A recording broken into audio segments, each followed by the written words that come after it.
Notre chasse au chevreuil 2017 fut vraiment une saison de rêve. Moi et Carl, on a récolté 2 beaux chevreuils matures. Mon père a récolté une femelle. Ça fut vraiment une chasse de rêve. Cette année, on a voulu augmenter nos objectifs, soit de réussir un grand chelem qui est 4 bêtes différentes dans la même année. Un dindon, un ours, un orignal et un chevreuil. C'est ce qu'on a essayé pour 2018.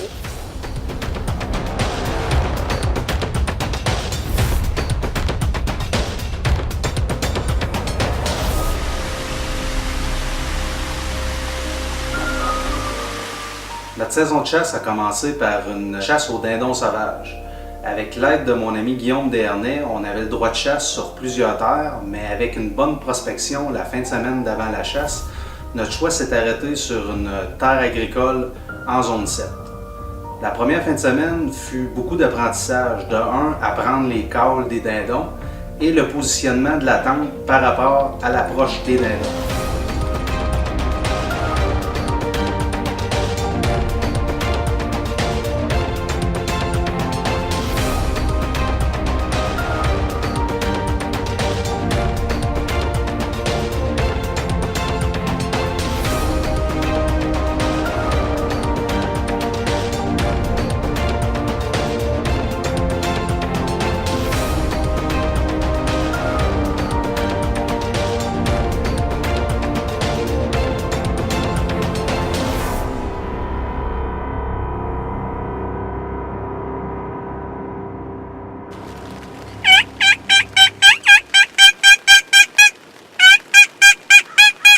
Le premier dimanche, Guillaume ne pouvant pas venir à la chasse, je décide d'y aller quand même.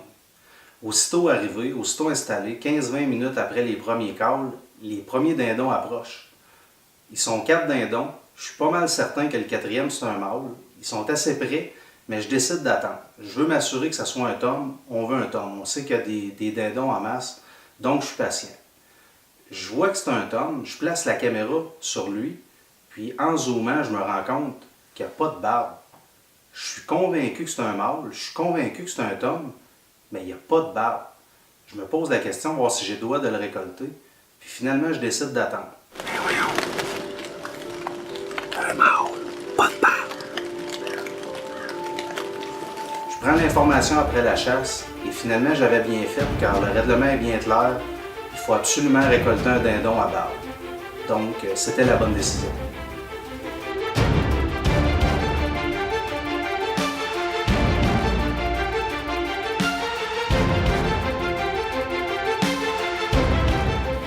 Le samedi d'ensuite, étant très motivé de récolter notre premier dindon, on prend le temps de bien s'installer et ça a donné un beau matin de chasse.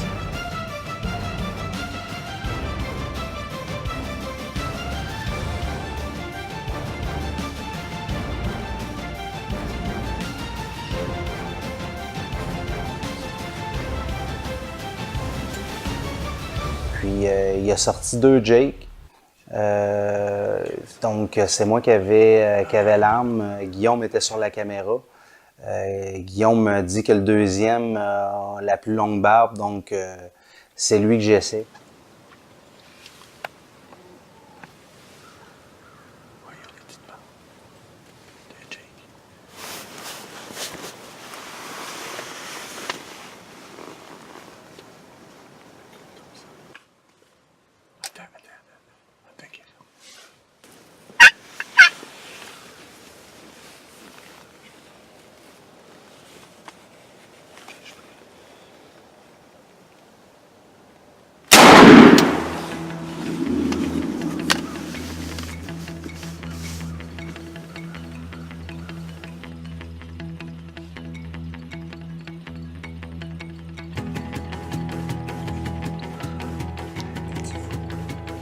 « 11 mai 2018, chasse au dindon, notre première chasse au dindon.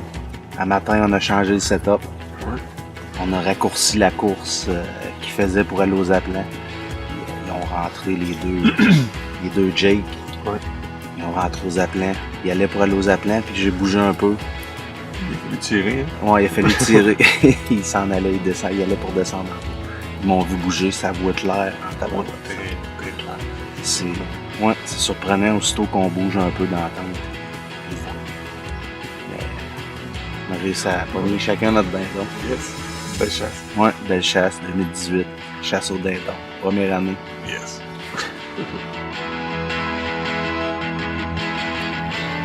Par la suite, c'est la chasse à l'ours qu'on a essayé pour la première fois. On est allé à Saint-Félicien, au Lac-Saint-Jean, avec Tony et mon beau-frère Carl.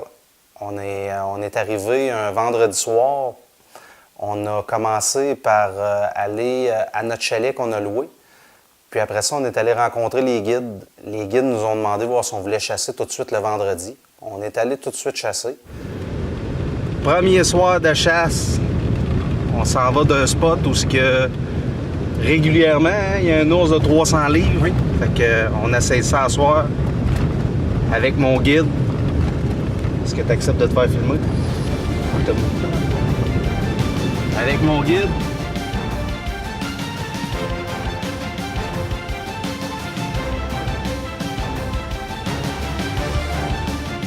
Ça a fait que l'ours, il s'est pas présenté, mais mes deux compagnons de chasse, par exemple, eux autres ont tiré. Carl et Tony ont tiré chacun leur ours. Donc, il restait juste moi le lendemain. Je suis retourné le lendemain à la chasse à l'ours pour finalement voir un petit ours sortir. On l'a observé. C'est vraiment le fun d'observer un ours. C'est l'animal le plus plaisant que j'ai observé à date. C'est vraiment intéressant de le voir. C'est habile, c'est agile. Le premier ours, je l'ai laissé passer. Il était petit. On sentait qu'il était hésitant un petit peu. On s'est douté qu'il y avait probablement un autre gros ours. Il venait, il était hésitant, il repartait, il cherchait un morceau, il repartait, il revenait. On a bien pensé qu'un plus gros, il craignait un gros ours qui était dans le coin. Comme de fait, l'autre a sorti, puis c'est lui qu'on a tiré.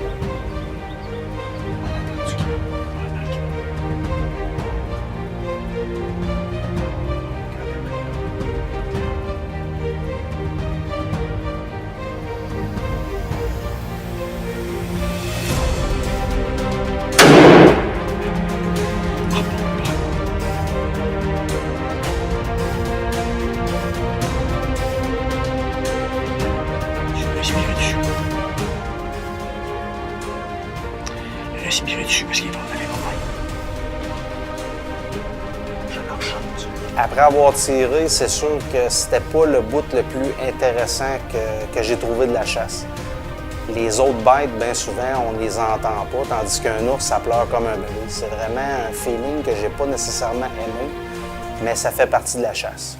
On m'avait averti, mais c'est vraiment, vraiment intense, ça pleure comme un bébé.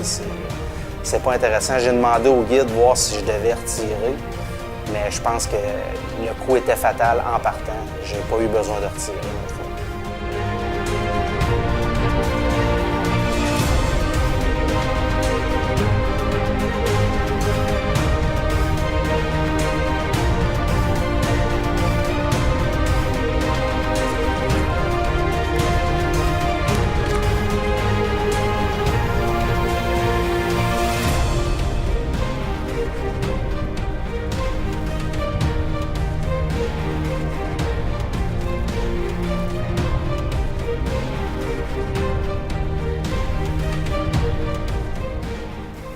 Après la chasse à l'ours, notre défi, notre 5e chasse à l'orignal à Percé-Gaspésie, on est décollé un 27 septembre, un jeudi. On fait la route, 10 heures de route la même journée pour le lendemain se préparer un vendredi et l'ouverture de la chasse le samedi. Notre première réponse fut seulement que le mardi, moi et Pascal, on s'en allait dans le bois et on a eu une réponse. Malheureusement, à l'approche finale, il nous a sentis. Cette année, c'était vraiment une chasse bizarre. On n'avait pas d'indices, on n'avait pas de signes frais, on n'avait pas de traces fraîches. On a marché, marché, marché. On s'est déplacé pour finalement avoir notre première chance le samedi matin.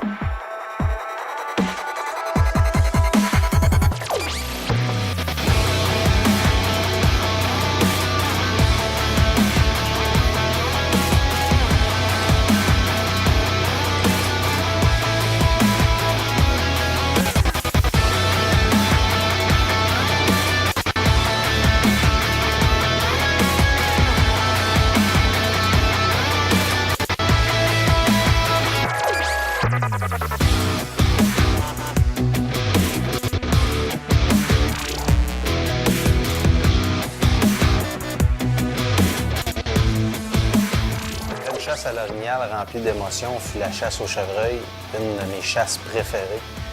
Il me manquait seulement ça pour réussir mon grand chelem.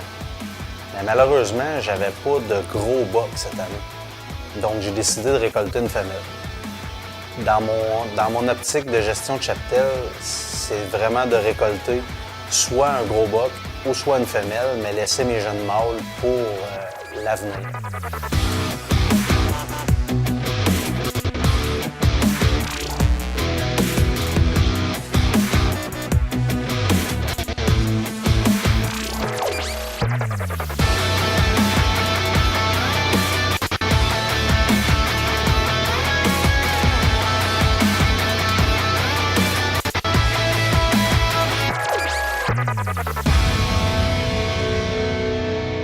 Un petit peu avant la chasse du fusil, j'ai probablement poussé par un chasseur d'arbalète. Un gros 10 pointes s'est présenté par surprise.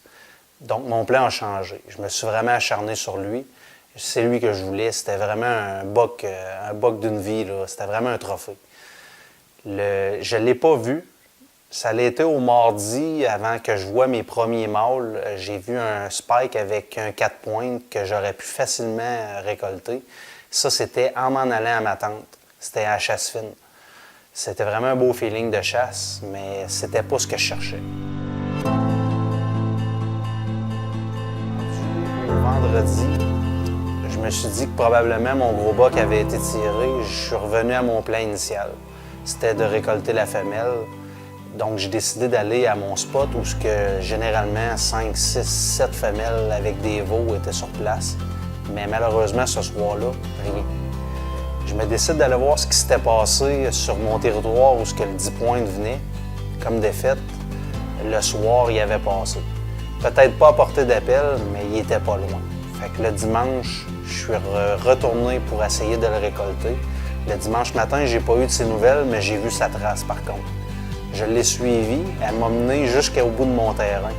Mais je pouvais pas aller plus loin, c'était vraiment la limite de terre. Donc je me suis installé à la limite de où il avait fait sa trace. Puis j'ai tout essayé, rattling, j'ai calé, j'ai tout essayé pour le faire venir, mais il était probablement plus à portée d'appel. Ce qui a été le plus drôle, c'est qu'à mon retour à la maison, je suis bredouille pour la première fois peut-être en 10 ans. Je retourne parce que j'ai oublié mes cartes. Je me rends compte qu'il y a un nouveau vidéo. Quand j'arrive chez moi, je me rends compte que juste avant d'aller chercher ma carte, un super beau 6 pointes que j'avais jamais filmé était à la caméra. Donc probablement ce que j'avais essayé de faire pour faire venir le 10 pointes avait fait sortir un super beau 6 pointes, mais trop tard. Donc c'est ce qui a été la chasse 2018.